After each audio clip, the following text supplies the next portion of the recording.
कि ये नहीं बताया उन्होंने कि गांव के कितने सरपंच, कितनी सीटें रह गई हैं, या कितने सरपंच जेल गए, कितनों को भ्रष्टाचार डीओ है, पुलिस है, किस तरह से सरपंचों को लूटा गया।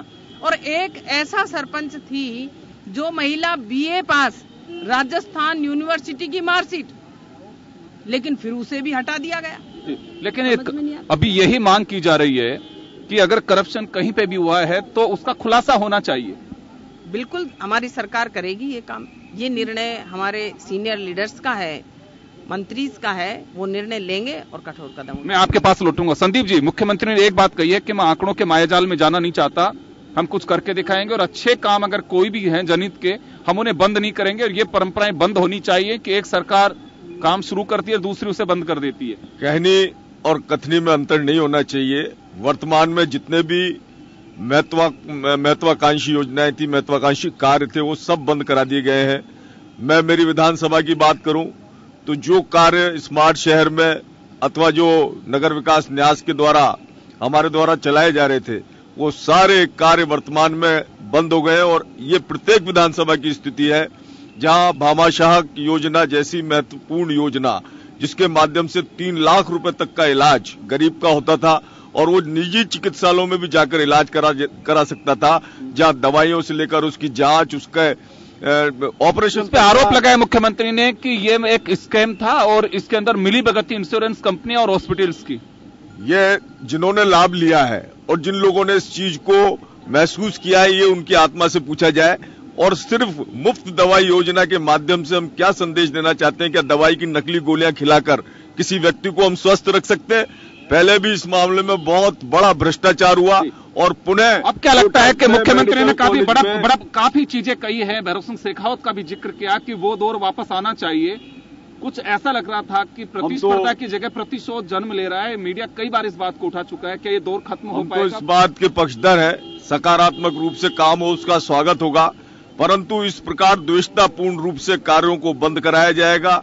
और यदि अपनी जो बात उन्होंने चुनावी वादों में की है उसको निभाया नहीं जाएगा तो हम अपनी विधानसभा स्तर पर आंदोलन करेंगे, संघर्ष करेंगे और निश्चित रूप से गिरफ्तारियां भी देंगे अगर किसानों का कर्जा वास्तव में माफ नहीं हुआ और जो बेरोजगार है उनको भत्ता नहीं दिया गया। तो शुक्रिया संदीप जी हमारे साथ में थी। शकुंतला जी, बड़प्पन की बात तो कही जा रही है, लेकिन संदीप शर्मा जी ने कहा है कि दोहरा कैरेक्टर नहीं होना चाहिए, करनी और कथनी दोनों एक जैसी होनी चाहिए।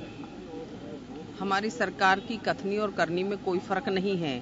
आज तक ऐसा कोई भी एक भी उदाहरण देखने में नहीं आया है।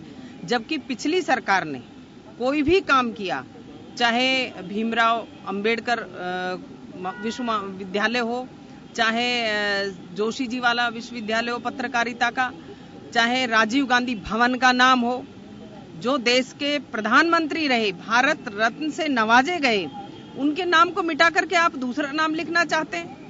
ये कैसी एक संकीर्णता थी। ये छोटी मानसिकता जो थी पिछली सरकार की उसको दर्शाती थी।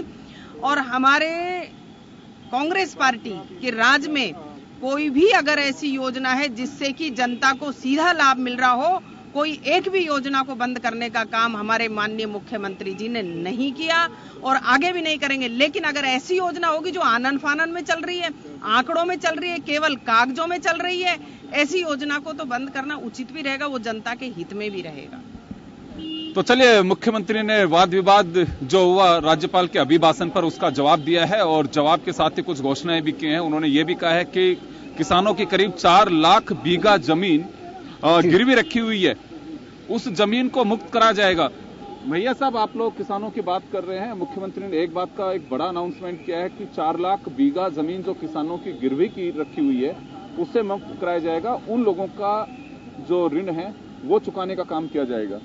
देखिए, अब मुख्यमंत्री ने जो अभिभाषण में जो घोषणा की है, पहले चुनावी घोषणा में भाषण में यह कहा था कि हम 2 लाख के कर्जे माफ करेंगे, मगर अब उन्होंने जो वर्तमान में जो सीसी बैंक है उनमें जो कर्ज माफी है उसमें डिवाइडर डाले हैं 4 बीघा के और 8 बीघा के वाड़ा में।